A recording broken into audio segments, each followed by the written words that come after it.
வணக்கம் மக்களே, இந்த வீடியோவில் ஒரு சூப்பர் டேஸ்டியான பால் கொழுக்கட்டை ரெசிபி தான் பார்க்க போகிறோம்.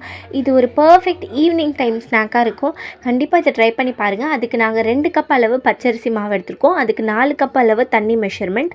அதில் 3 கப் தண்ணியை நீங்கள் ஃபஸ்ட்டே ஒரு பாத்திரத்தில் ஊற்றி கல்லுப்பு போட்டு நல்லா கொதிக்க வைக்கணும்.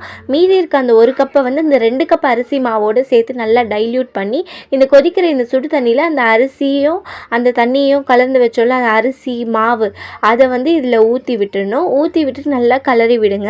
ஒரு 2லேருந்து 2.5 ஸ்பூன் அளவு எண்ணெய் விட்டு நல்லா கலரி விடுங்க. கை விடாமல் லோ டு மீடியம் ஃப்ளேம்லேயே நீங்கள் கலரி விட்டுட்டே இருந்தீங்கன்னா இது அப்படியே இந்த மாவு இறுகி நல்லா கொஞ்சம் டைட் ஆகிடும். அவ்வளோதான். சூடு ஆறுனதுக்கப்புறம் கை பொறுக்கிற சூடுக்கு வந்ததுக்கப்புறமா நீங்கள் இதை திரட்ட ஆரம்பிக்கலாம். உங்கள் இஷ்டமான ஷேப்பில் குட்டி குட்டியாக பால்ஸ் மாதிரி கூட நீங்கள் உருட்டிக்கலாம். இல்லை அவ்வளோ எனக்கு பொறுமை கிடையாது அப்படின்னா நீங்கள் நல்லா நாங்கள் நீட்டாக திரட்டியிருக்கோம். அந்த மாதிரி திரட்டி வெந்து வந்ததும் நீங்கள் கத்தியால் கட் பண்ணி விட்டுடலாம். இப்போ நீங்கள் ஒன்றா எல்லாத்தையும் திரட்டி வச்சுட்டு ஆவி காட்டணும். நல்லா ஒரு இட்லி குண்டால் தண்ணி வச்சு மேலே இட்லி பாத்திரம் வச்சு அது மேலே நீங்கள் ஒரு துணி வச்சுக்கோங்க. அப்போ தான் உங்களுக்கு அதில் ஒட்டாமல் எடுக்க ஈஸியாக வரும். அதுக்கப்புறமா நீங்கள் எல்லாத்தையும் ஒன்றா திரட்டி முடித்ததும் அதில் அடுக்கி வச்சு ஒரு 10 நிமிஷம் வேக வச்சால் மட்டும் போதும். ஏன்னா இது ஆல்ரெடி நம்ம மாவு தண்ணியில் வேக வச்சது தான். ஸோ அதனால் ஒரு 10 நிமிஷம் வெந்து வந்தால் போதும். வெந்த மாவை இப்போ நீங்கள் தனியாக ஓரமாக ஆற விட்டு எடுத்து வச்சுக்கோங்க.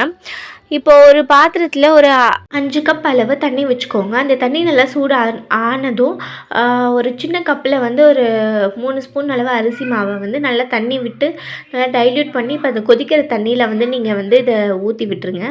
தண்ணி நல்லா கொதிக்க தண்ணியோட கன்சிஸ்டன்சி கொஞ்சம் கொஞ்சமாக திக்காக ஆரம்பிக்கும்.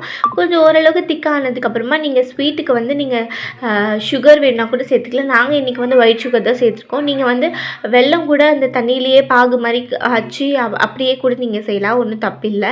உங்களுக்கு என்ன மாதிரியான ஸ்வீட் ஆப்ஷன் வேணுமோ அதை நீங்கள் யூஸ் பண்ணிக்கோங்க. இப்போ நல்லா இதெல்லாம் ஒன்று சேர நல்லா கலந்து வந்ததும் இப்போ நீங்கள் வேக வச்சுருந்தீங்கள்ல அந்த கொழுக்கட்டையை நாங்கள் நீட்டாக திரட்டி வேக வச்சுருக்கோம். அதை குட்டி குட்டியாக கத்தியால் கட் பண்ணி வச்சுருக்கோம். அதை இந்த டைமில் இதில் சேர்த்துக்க போகிறோம். சேர்த்துட்டு மேலாப்பில் தேங்காவை நல்லா துருவி எடுத்து வச்சுருக்கோம். அதையும் தூவி விட்டுட்டு பாலை சேர்த்துட்டு நல்லா ஒரு 5 நிமிஷம் கொதிக்க விட்டு இறக்குனீங்கன்னா சூப்பர் திக் அண்ட் க்ரீமியாக ஒரு பால் கொழுக்கட்டை ரெசிபி ரெடி ஆகிடும். இதை நீங்கள் பால்லே கூட மொத்தமாக கூட வேக வச்சு எடுக்கலாம். பட் எங்கள் வீட்டில் கொஞ்சம் பால் ஸ்மெல் சில பேருக்கு பிடிக்காது. அதனால் பால்லே செஞ்சால் சாப்பிட மாட்டாங்க.